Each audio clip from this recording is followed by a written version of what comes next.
It makes. Do we want to give him another minute? It's 6:31. All right, fine. We'll give him another minute. We'll pause the recording. We'll wait to the slide so it looks more official. People will know this is actually class.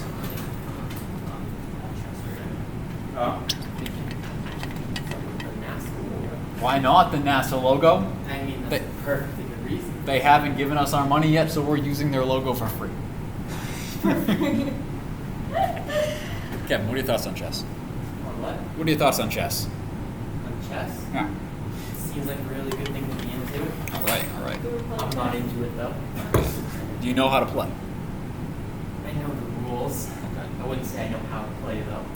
You know how. So it's like me a couple days ago. You know how to play, but you don't know how to play. Yes. Yes. Okay, that's fair. Nick knows how to play. He's pretty good. Nick, you're pro chess. So there is. We're gonna have like a chess tournament sometime. For the ACM, we're gonna have a chess tournament. Why don't you join chess club at UMass? Is there a chess club at UMass Lowell? Yes. You're kidding. Yeah, we meet every Monday. Wait, are you actually kidding me, or did you just say No, yes? I'm kidding. Yeah. I'm joining. I can't wait. I'm gonna rise to the top.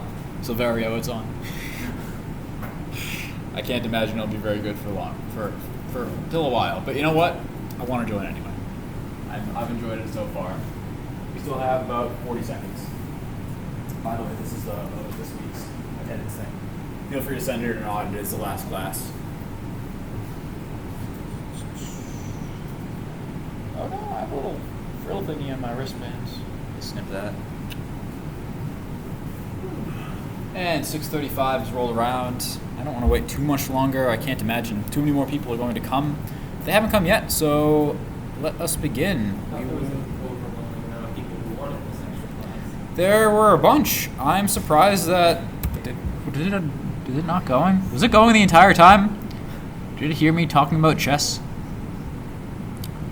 Shouldn't have. No, I guess not. I don't know. Either way, whatever. There were a lot of people who wanted this. We got votes for it all over the place, but I guess that, people lie, so it's fine. Whatever. Anyway, welcome to Lecture 8, our final lecture on operator overloading, and this. Not our NASA logo. There's no relation to what we're doing, but you know what? It's there anyway. They haven't given us our money yet, but they should give it soon. I hope. Do you have any estimates on that? No? No idea. Fine. Questions? We went over smart pointers last week. We went over unique pointers and shared pointers. Are there any questions on this that I can answer before we jump into operator overloading and this? Cool. You're not the master of smart pointers. Better than me at smart pointers. Let's roll. All right. Let's talk about something you would think is completely unrelated. Let's talk about string concatenation in a language that no one uses in this class. It's called Java, and we're going to use Java. Not in this class. Not in this class. Now, take a seat. Java string concatenation, all right? Now, you want to concatenate a string in Java. Java does not support operator overload. So one way to concatenate strings in Java is to do this. You're going to make a string. You're going to call it first equals to my name, all right? This looks just like C++, by the way, so far. You're going to make another string, last. It's going to be laster with a space in front. And we're going to do string name, could be full name if you want, equal to first dot concat last. And what that's going to do when we print it is that it will print Darien space Glasser. So what we've done is we've added together two strings. Very handy. But we have to have this function call there every single time. First dot concat last, or string number one dot concat string number two. Now Nick's probably looking at me right now. He's actually not looking at me. But he's probably thinking in his head right now that I'm being silly because Java has an easier way of putting two strings together. In fact, even though it doesn't support operator overloading, there's a better way to do it, at least when you're not using string builder and buffer. You can use string concatenation with a plus operator, and you can easily make a string first and use string last, and then just add them together and print it out, and it creates Darien Glasser, just like that. All right? Very nice. Now we're adding strings together with a plus, even though what's happened here is they aren't numbers. And yet we've added them together regardless. Let's keep it rolling.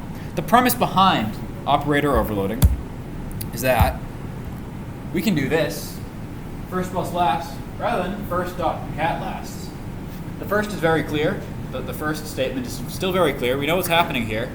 And we don't have to add this function call and these parentheses every time, which makes operator overloading just ease of use.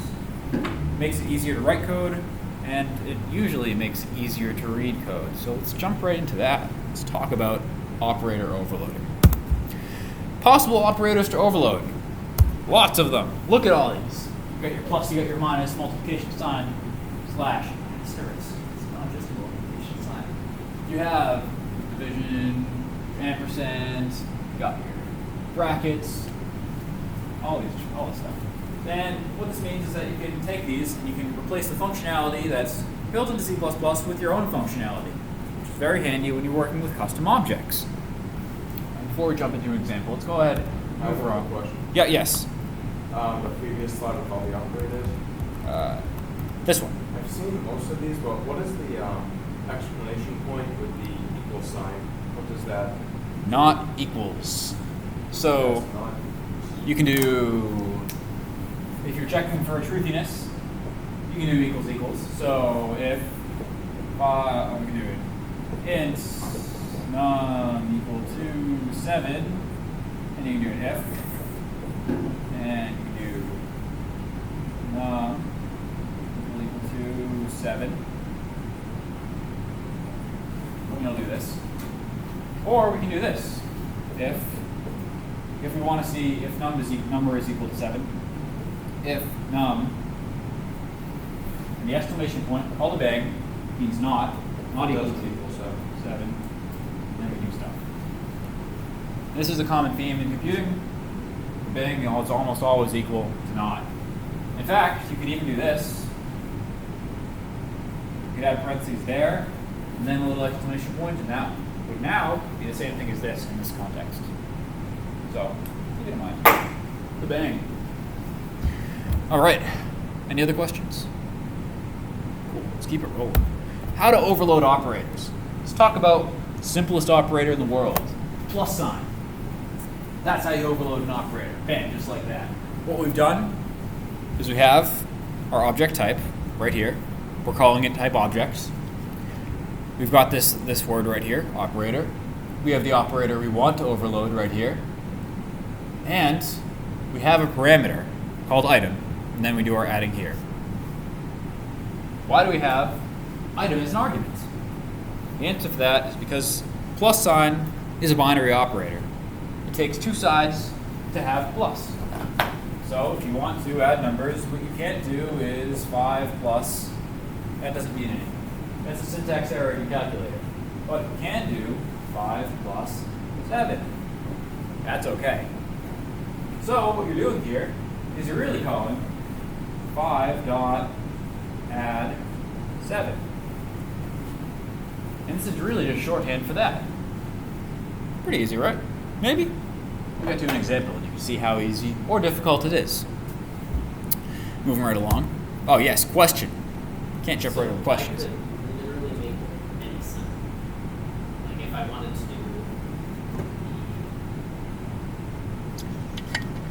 the tilde, I could make that into whatever operation.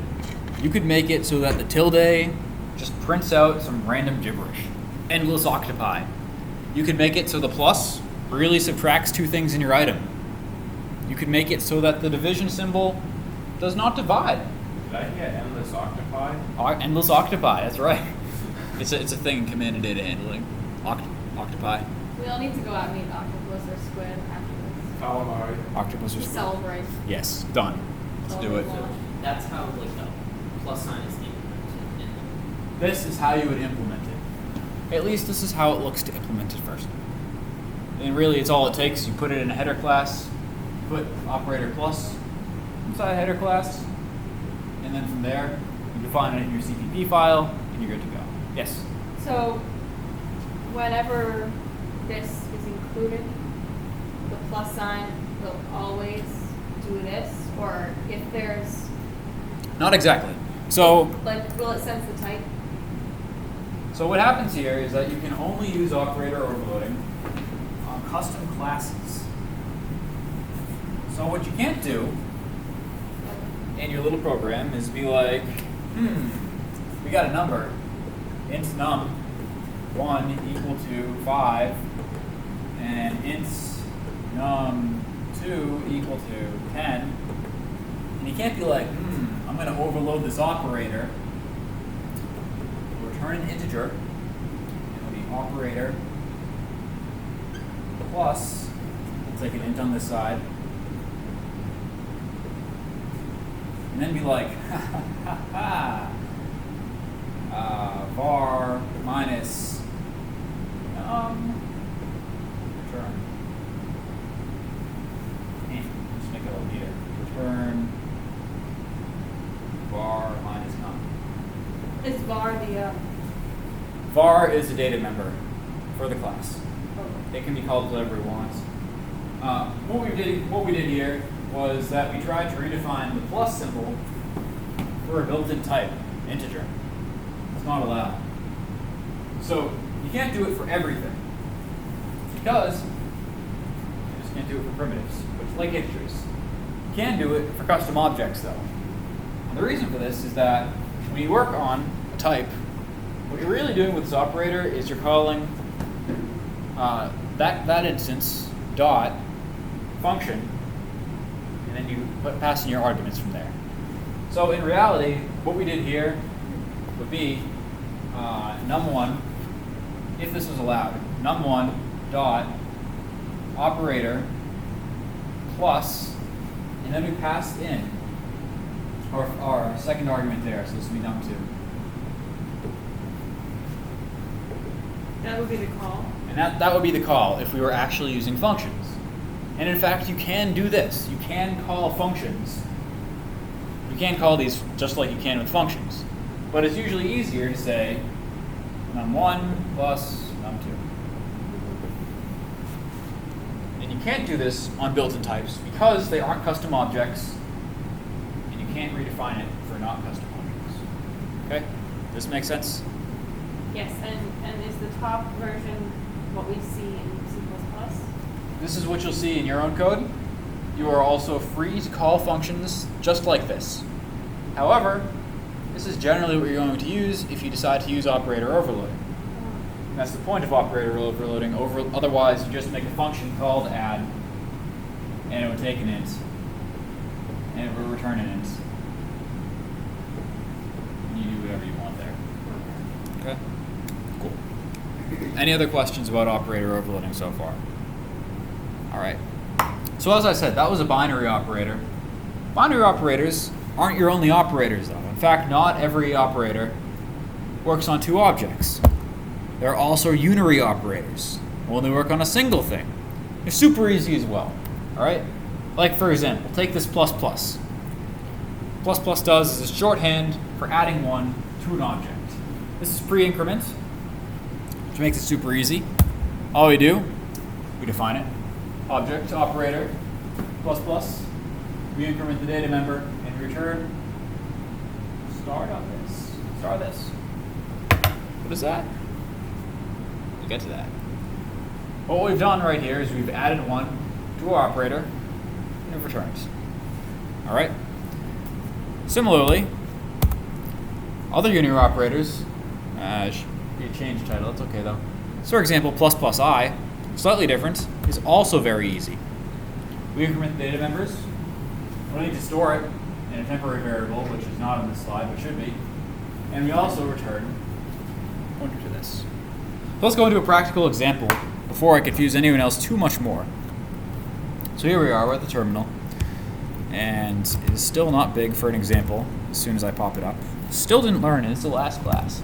So we're going to subl and we'll do source star include star. Pop it all open. In here, we have a bunch of different code. We've got a class called counter. All right, what does counter do? It counts. That's really it. And by the way, this is all on GitHub. You're free to check it out. It's a class repository for later. So this is called counter. All it does is count. So we can go to the declaration, the CPP file, and you can check it out. We've got a constructor right here. It takes nothing, and we can initialize count to 0. We've got a destructor right here. Does absolutely nothing. We have another constructor right here. And this takes an integer, count. We initialize count equal to the count here. But Darian, you're using another this, and you're using another arrow. that in a moment. And then we have an overloaded operator right here, this plus, and get count. Cool. So I've stalled enough. Let's talk about what this is. And not this is like random pronoun, but what actually this right here is. And in Java and C++, what you have is an inherent reference, is you need a way to reference the object you're working with. Okay? So normally, when you're working with an object, let's say that you want to use a function from it. So if we have a function, if we have an object here, we'll make one, counter. It'll say count, and it'll initialize to 0. If we want to call a function on it, we can do count dot, we can do get count. Okay? So what we've done is we've just called a function, called a method from an instance of the variable we created. Right. Seems pretty straightforward so far, but what if we're inside that object and we need to reference the object as a whole? For example, move back here. If you go back to overloading the plus operator, you'll note that we have to return the object type that we're working with. You can't exactly go about making a new object inside your object. You can, but it'd be very slow and it's silly. What you can actually do, though, is use this. And rather than making a new object, which once again would be silly, instead, you're accessing that object on its own. So if we go back here, and we're actually go inside the header file and not delete everything in this. Okay. And bring it back up. If you go inside the header file, inside here, we need to return a counter for our plus. Because what we've done with this plus is that we've added 1 to something inside this object, and we need to pass it out so that we can work with it again. Seems fairly straightforward, I would say. One thing to note about this is that it returns a pointer to that object. So if you're returning that object, you need to dereference this, and then you can work with it. Does this make sense? Have I confused anyone so far? Yes. Is it so that you just don't have to make a new instance of the class? It's more or less that. Or is it referencing an instance in order made? Pointer to this is inherently made with every single class you make. So for example, here, we can get rid of all of this code, dealing with operator overloading, and this stuff right here too. Is it just an easier way of getting? It's a way of accessing data members and methods inside the class. Okay. So for example, if we got rid of this right here,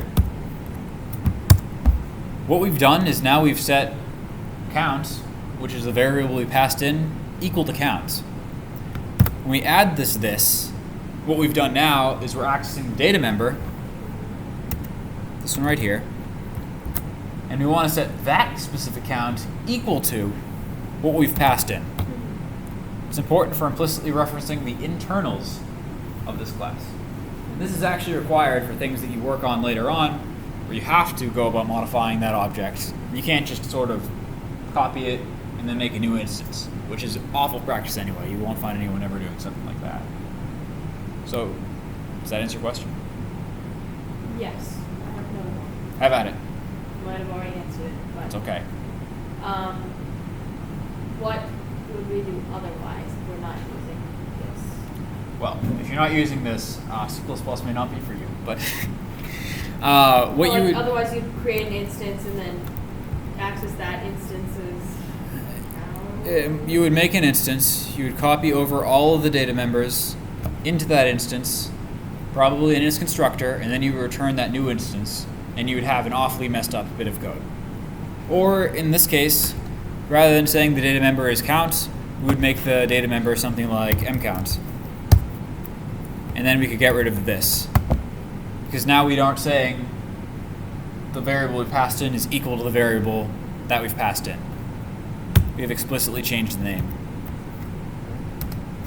Does that make sense? Does that answer your question? Yes. Yes. So changing the name is doing the exact same thing as that. Like if the data member inside the object was my count, You could actually do this arrow my count equal to count if you renamed it in the header file, because you are already implicitly referencing this every time you work with anything inside this class. When you go about doing this, you are explicitly referencing this because you needed to clarify something that you've just done. Okay? So the way I would like to do it is I would say like count equals input. Like if it says it's the parameters input.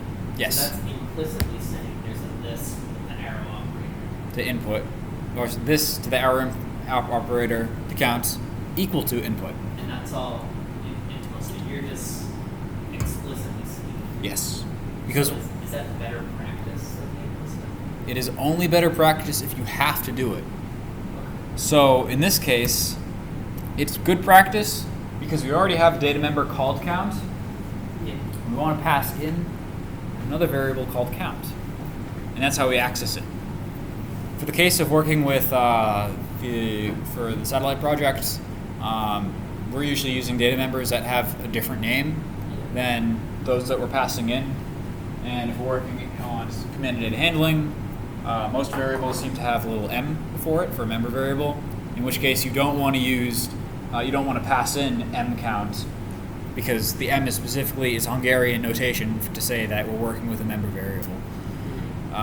But if in this case where we already have a variable named count, we need to use this, unless we want to change the name of count, which may or may not be silly depending on your use cases. Yes. What is an example of using this implicitly? Is that get count? Yep, this get count right here is using this implicitly. So we can do this, and it's the exact same thing. Okay. All right. Does that make sense? So it would have. I mean, it already knows what count is, but if you do this Yes. arrow count, it's the same thing. Because it doesn't have to argue with anything, it is the only count inside this method. It's going to look it up to see if there's a data member named count. And since there is, it'll just return it. Were it not, it would throw an error because now you're trying to reference a variable that doesn't exist. Okay. Anything else? Cool beans. So let's jump right into our examples. Let's work with some overloaded operators. Yeah, I did purchase some context. I need to put the license in again, I guess. Fine. Anyway, so let's work with some overloaded operators. And let's move these out of the way for now. Except for this one. So what I want to do here is I want to add count 1 to count 2 to make mega count. The one to destroy all of the counters. This one needs to become the supreme counter and show all the others its boss. And here we have defined count 1 as taking in a number 10, and count 2 is taking in a number 12. Fine. And what we've done right here, we've added count 1 to count 2 and set it equal to mega count. All right? Follow so far? We lost anyone? Cool. Question. Yes. How can we use the plus sign already? How can we use a plus sign already? Because I already defined it Okay. inside of our header file and inside of our C++ file. So here we have counter, we have operator, plus, and we've also, on the right side, taken another counter called right hand side, because I called it right hand side. Okay. Then from here, we've defined what it's going to do. So we made a new counter equal to this dot, or this arrow get count, plus the right hand side dot get count, and we've returned it. So what we've really done here is we've done, and you can do mega count equal to count 1 dot operator plus count 2. Okay. Let's hide all this for now. Let's actually run it just to prove. And cd build. Hey, get back here. Cd build. And oh, I didn't rename it. It's no fun. What does CD dash do? So CD dash is called, the dash stands for a pop. So when you're working with terminal commands, you have a stack of size 2. And your last command goes here. So we say, for example, CD someplace, place. And then you decide to go into that, you have another one, CD, maybe you're doing CD dot dot here. So this is the command you just did. When you do CD, it's the worst mark in the entire world. When you do CD pop, you're going to go back to the last one that you just did. So it's like up arrow 2 times. Not exactly. Because if we go here, and we decide to do CD pop, we're going to go back here. It's not really a stack, but it's called a stack for whatever reason. And when you use this, you're saying you're popping it off the stack. Why? I don't know. Oh, so like if you do GCC and then a dot slash something, you could just CD dash every time. And it'll take you back to the And it'll previous take command you you- just did. You can also do this as git branches. So if you do git checkout to a certain branch, Darien branch, and then you want to go back to master. Just came from master. You would do git checkout, and just a little dash, and take you back to master. Okay. And then if you do it again, it'll take you back to their feed. Yes. That's all the pop is. Very handy. Anyway, as we can see, oh, you're welcome. Let's actually just make it a little more explicit so it's easy to see that they both do the same thing. C, V, and make. And here, we have count 1 equal 10, count 2 equal 12. We've added them together inside mega count, and we've made 22. And we did it again right here. Likewise with our code, we've made mega count equal to 1 plus 2, and we've done the same thing right here by explicitly calling the plus operator. Beautiful. So let's remove this. Oh, question. Okay. Are there any questions so far? Mega count is evil. Mega count is pure evil. It's going to try and take over You the have to chest. create a count prime to go after mega count. Oh, you're right. I'm going to show it who's boss. I'm just going to watch this. I'm going to take all its power away. It's gone. It's dead. So that is the initial part of operator overloading. But who are we to say that we only want to overload the plus operator? Life is boring if we only overload the plus operator. Let's not do that. We can do so much more. So, yes. Why wasn't the compiler complaining that there was no return statement? Because this is C++ and it's nice to you. You don't need the return 0. You can Even admit with it. int? Yes. In your main function. It's the only one. Okay. Every other one it will complain. But here you can just comment out return 0. In fact, you can even get rid of this. And you can get rid of this. Like you could just say, And then you can go what? make. It gets angry, but it doesn't care. It'll still run. Cool. So anyway, that's that. So let's go into. Oh wait, are there any other questions? Let's go into overloading other operators. And you'll see here we've got a slew of operators that we've overloaded. Not just 1, not just 2, not just 3. We've actually overloaded 4 because we can do that. Why not? Actually, wait a second. I take it back. We're not going to overload these yet. Let's overload plus one more time. But to show what we can do here. So what we've done with this plus operator is we decided to add two objects of type count together. But when we're working with a counter, it seems logical to say that we would want to add just an integer to count, right? I mean, who's to say we have a counter, we just want to add 10 to it, or 15 to it, or maybe 100 to it, because somewhere else it's just returned an integer, and why make a new count object if we don't need to? That would be silly. So, let's overload count, operator plus, but instead of taking another counter, we're actually going to take an integer. So, we're going to make a new operator plus count, and this one will take an integer. RHS stands for right hand side, by the way. Cool, semicolon. And let's define what it's going to do. So this is going to return a counter because it needs to return a counter. When we add two things together, we expect the type to be returned. I'm going to do counter. Cool. I'm going to hope my touchpad doesn't go wacky on me. And caps lock turns off. Operator plus is going to do int RHS.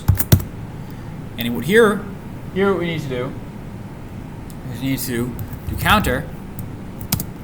And we're going to make a new counter. New counts. I think that's a question. Oh, yes. So this with the arrow references the object you're currently on. Yes. That's exactly it. Would it be? Because I was doing something, I don't remember what I was doing. Where I was like, all right, how do I get an object that I'm working on? So now Yeah. that's really cool. It's super handy. In fact, just for that reason, I would recommend coming to this class, because this is used all the time in C++. So, now you know. It's really cool. So, what we're going to do is do this get count. And we're going to do is instead of adding RHS.getCount, we're just going to add RHS. And then we're going to return what we just made. Fine. Let's try it out. So we're going to do counter, well actually we'll just do mega count equal to, I'll just reassign it, count 1 plus, quick favorite number, go for it. 5. Ooh, what a great number. Oh, Silveria, you waited too long, I'm sorry. You snooze, you lose. Let's print it out again. What is a cool one? Why is that your favorite number? It's not. I just thought of it off the top of my head. Sorry, Silveria, I'm sorry you don't have a cooler favorite number. Let's make it, What is a cool one? yeah, what is a cool number, Silveria? 3. Everything comes in 3s. 3. Is that, do you have a favorite one? It's in grams number. Right now. All right. You know, I'm a little partial to E, or Planck's constants, but you know what? Tau. Tau. Superior version of pi. I understand. Anyway, let's run this and check it out. Oh. Well, the print statement is silly because it's still printing out count 2. But you can see right here we have mega count equal to 22. And then when we've added count 1 and 5, we've made mega count equal to 15. Operator overloading in its finest. How would we make count 1 and count 2 invisible? Just remove it from the print statements. Yeah, take out the piece. Oh, okay, so this is Yeah. I see. Yeah, it's a little weirder in C++ than in C. You can't see what you're printing as See. clearly. Beautiful. I didn't notice the coot was see how See out, yes. I call it cout sometimes. See out is too long. You know, 2 syllables can be a little bit difficult. So yeah, it's understandable. What's up? So because you define plus as you're overloading an operator in the header file, and then writing out what that is in the .cpp file, you're able to do count 1 plus 5, even though they're 2 different data types, because you have that. Yes. Even though they are 2 different data types, we can now add integers to type count, which makes absolutely 0 sense. But it does because we made it make sense. And if you logically use your overloaded operators, this is great. Now you can do all sorts of cool things without doing these stupid add methods all over the place, which you need to do if you work with Java. But it also comes with the possibility that you can make unreadable code. If you want to make it now so that you do get count, you do times RHS or minus RHS. Maybe you're just going to do a bit shift. Now you just screwed everything up, and your code becomes incredibly difficult to read because that plus could mean absolutely anything. So whenever you see some place that uses operator overloading, you need to make sure that it's doing exactly what you think it's going to do. Now, this is really no different from just using a function. You would check to see what that function did. Likewise, you should always check to make sure your plus is doing what you expect it to do. So, moral of the story, always check the function when you see an overloaded operator, because you don't know what the heck it could be doing. Hopefully the coder who wrote it decided not to be a jerk and made it easy for you to understand, in which case you'll pass through and say, I understand exactly what this does. But if they don't, which is very much a possibility, you don't. All right. Any other questions? Cool beans. Let's overload some more operators. We can do that. We still got some time. So here, we've overloaded operator plus plus, that takes an integer, and operator plus plus, which takes nothing. Why, Darian? Get to that. So when we're working with operators, plus plus and plus plus, you remember there are two ways to increment a number with this shorthand. You can choose to do, yes. I think you had your functions reversed in the header file. Header file. What about it? You have the one that takes nothing listed second. Oh. Does it matter? No, it doesn't matter. I could put this like right here if I wanted to. It's fine. Yeah, for the best practices, I probably should have had them in the same order. Okay. Because I think they have to be in order in C. Is that right? I don't think so. Maybe in NCC. It's been a while since I've worked with C though, so it's a possibility. I would say no though. But who knows? Maybe something to double check. So what's the difference between these plus pluses? If you remember, there are two ways to increment a number. You can do for with let's say a for loop. For it's I equal to 0, I less than, say none, some random number that we've passed in. Maybe it's 5, maybe it's 10, maybe it's 3. And then we do plus plus I. You can also optionally do I plus plus. Does everybody understand, remember the difference between these two? Post-decrement versus pre-decrement? In very short, one goes about incrementing straight away and returning that value, and the other one does not. Instead, it returns a fake number equal to what that is, and then adds 1 to it afterwards. Let's talk about what that does and how we implement it differently. Here we have a first overloaded operator, plus plus, and it takes no arguments on the right side. What we do, we add 1 to count, which could really be this count. And then we go about updating. We return our updated data member, our updated object, this. What we do here is slightly different though. This one is our post increment operator. This one is this right here. So what we need to do is we need to add 1. We need to make a temporary object equal to this. We need to add 1 by calling our operator plus plus, and then we return our temporary variable. So what we just did here is we made it so that we have a temporary object equal to the current state of what it is. We add 1 to the object that we're working with and return our temporary variable. And yes, we did explicitly call operator plus plus. Yes? It's calling 1 before it. It is calling this function right here. Okay. And yes, we are chaining operators. And this is perfectly fine because operator overloading, what it's really doing is just calling functions. And chaining operators is in fact the best way to work with operators that are overloaded. We'll get to a second about other ways you can do it, other ways you will use it.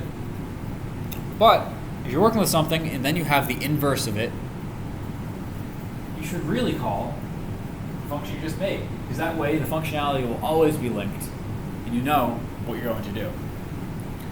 So let's just test this code out real quick before I show you another version of chaining and how you would use it.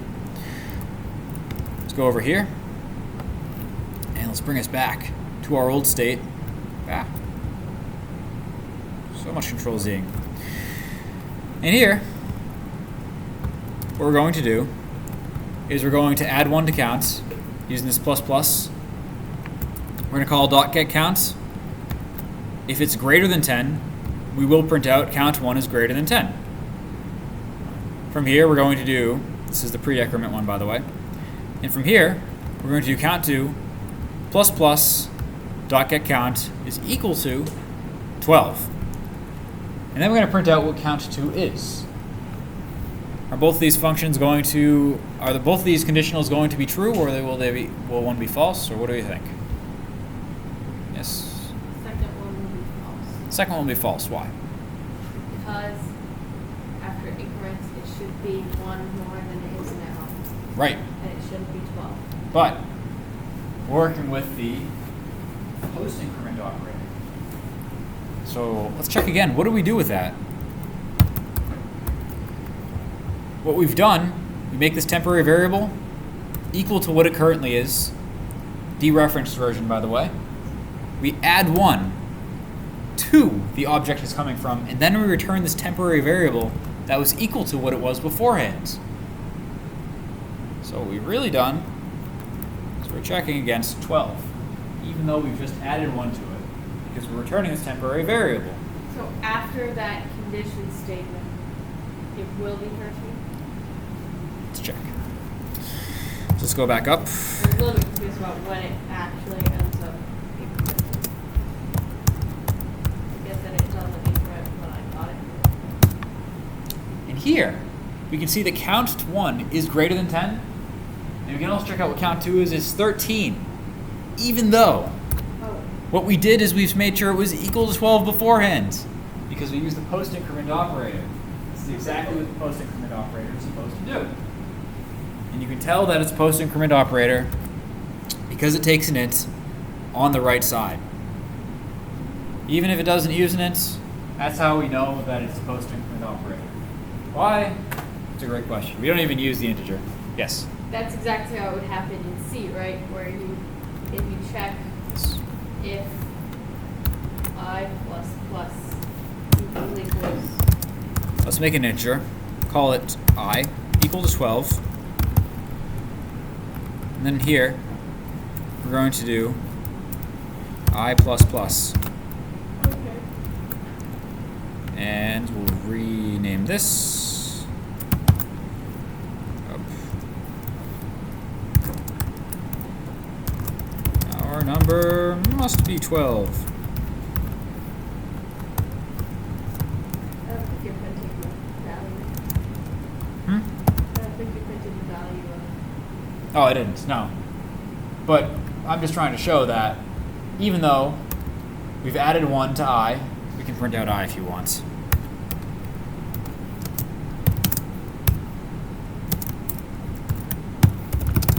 Oh, yeah, that's right. When you were using the return value of the expression, that's the only time that plus plus before or after matters. And this is just fancy pre-incrementing, post-incrementing. It's really all the same, it's just it's under a pretty layer, and we've done it with custom objects. Because like in a for statement, you're not using the return value. Right. So increments, it can increment however you want it to. You can, but there's a reason why all of my for loops have the plus plus beforehand. Because as you can see,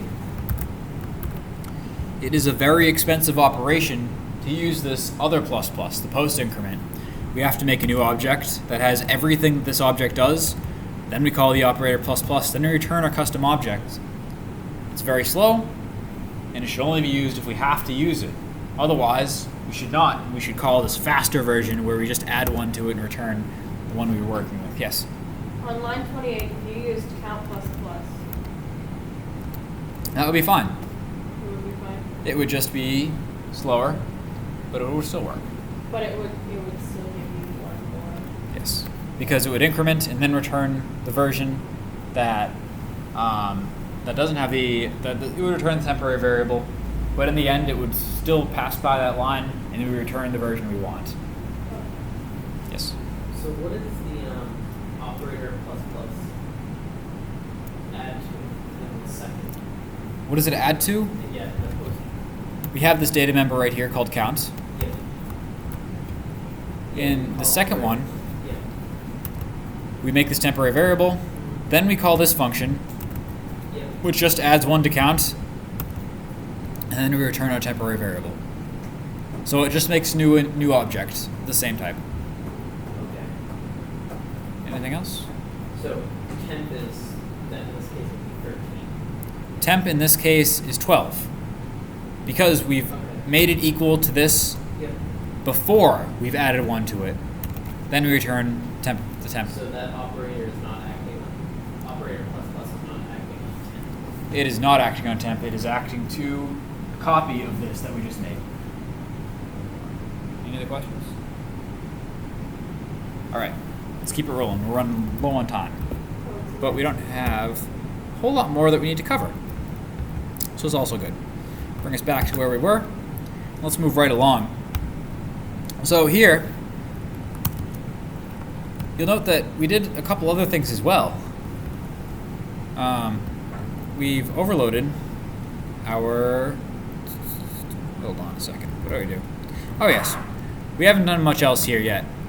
But what we have done is we're checking it equal to 12. But every time we want to check it equal to a number, what we need to do, well, this seems a little bit repetitive. In fact, why should we have to call get count every single time we do this? That'd be silly, and if we can make this faster, why don't we? Well, equals equals happens to be a type that we can overload, an operator we can overload. And if we can, why wouldn't we? So that happens to be exactly what I did. What we've done is just what we did with the other ones. We call get count equals to the integer that we pass in. Now we can compare an integer to our counter. And if we decide to remove this right here, and we can remove this right here as well,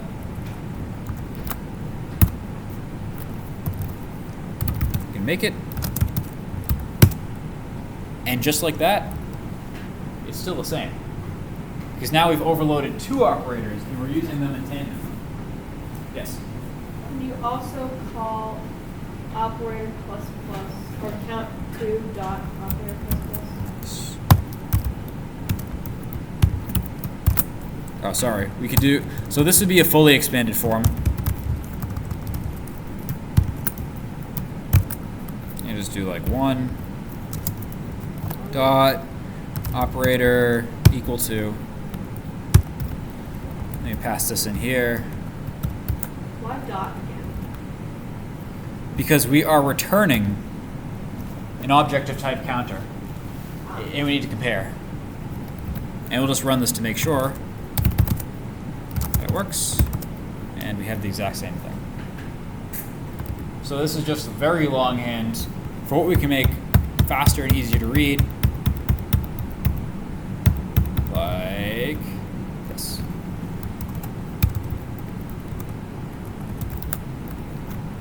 So what happens if we want to go about making this? We want to see if we want to overload the not equal to. We can do that too, and it's very easy. Let's go into our header file and let's do that real quick. I'm very used to IntelliJ shortcuts.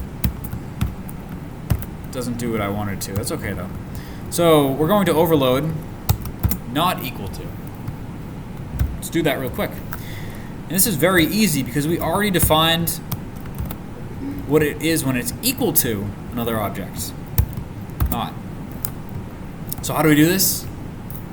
I'm going to use a not right here. And just like that, now we've defined our not equal to. Let's call it and show that it works. And this time, it will not call this right here, because it is equal to 12. So let's show up. Instead, can you make it say like an error message? Yes. Else.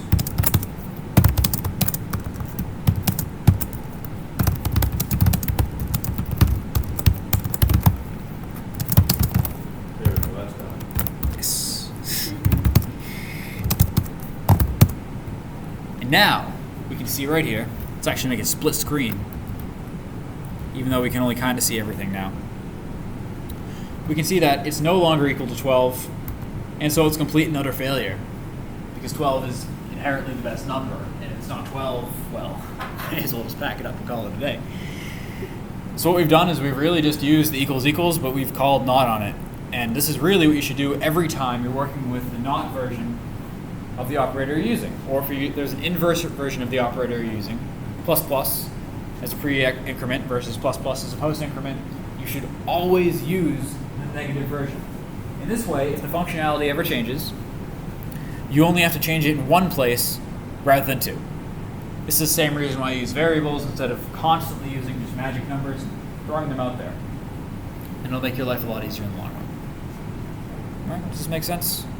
We can do the same thing with this greater than sign or less than sign. We can do it with a bunch of other things, but chances are, well, we're running out of time, so we can't do it right now. But you totally could if you really wanted to. You could also make it so you're comparing two counters. Instead of a counter and an integer, you can make a counter and then compare it to any of the food types you made before. Maybe if you want to compare a counter to a pancake and decide if that's reasonable or not. And by all means, overload operators as much as you like. Just make sure that when you do it, you do it in a clear, concise way so the other developer who is looking at this is aware of what is happening. If not, they'll probably yell at you and tell you to change your code. And if you're in command data handling, I will yell at you and make you change your code. Not fire you first. Yeah, you get fire first, and then second, change your code. So that's all there really is to operator overloading. Just make sure there are a couple operators that are very uncommonly overloaded.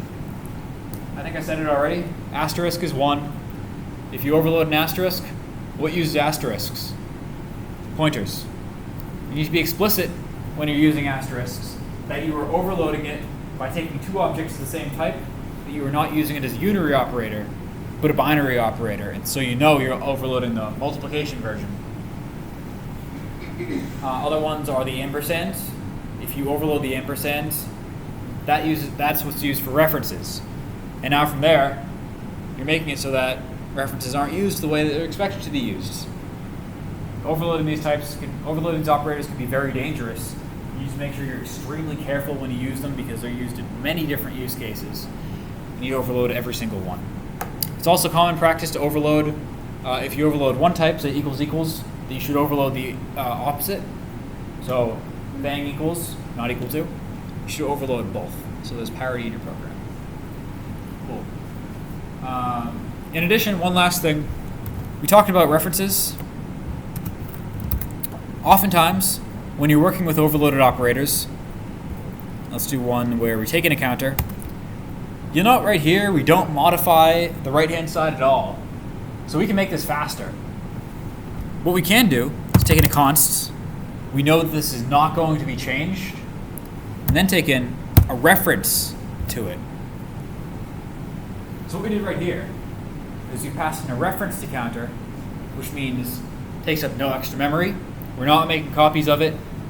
And since we're using const, it will not change. We've guaranteed that. And now we can do this .getCount and RHS.getCount, and when we return new count, it'll work just as it did before, but we're not doing all this intensive copying around. This is the way to optimize your program, and you should almost always use references when you're working with overloaded operators, but when you do, you have to make sure you use const. Not because the compiler will get mad, because I'll get mad, because that means the way that you can possibly modify the variable you passed in, and then from there, you've now modified a variable outside of your function. Not good practice. Fine. So what's left? Class is over, but is C++ over? No, it's not. There are gallons of things to go over with C++ you can learn in your own time. You've got template types, you've got multi-threading, you've got multiple inheritance, weak pointer boost, and so much more. There's tons of things that work with C++. And in fact, what? Oh, yeah, you know Boost. This is also an infomercial on its own. And there are so many things happening with C++. C++ 17 is going to be coming out soon, working with things that I've never worked with before. And there are many things elsewise in C++ 11. We've got lambdas that we haven't gone over at all. C++ 14 brings its own unique set of features, and all the sorts of different things that we haven't touched because we've only been here for 8 weeks and 1 hour every week. So make sure to check up on other things you can work on with C++. If you have any questions with C++, feel free to send me something. Feel free to reference the ClassWiki anytime you want, and the GitHub. That's all. Class is over. Everyone is free. Enjoy your Mondays from now on out, guys. Thank you for coming.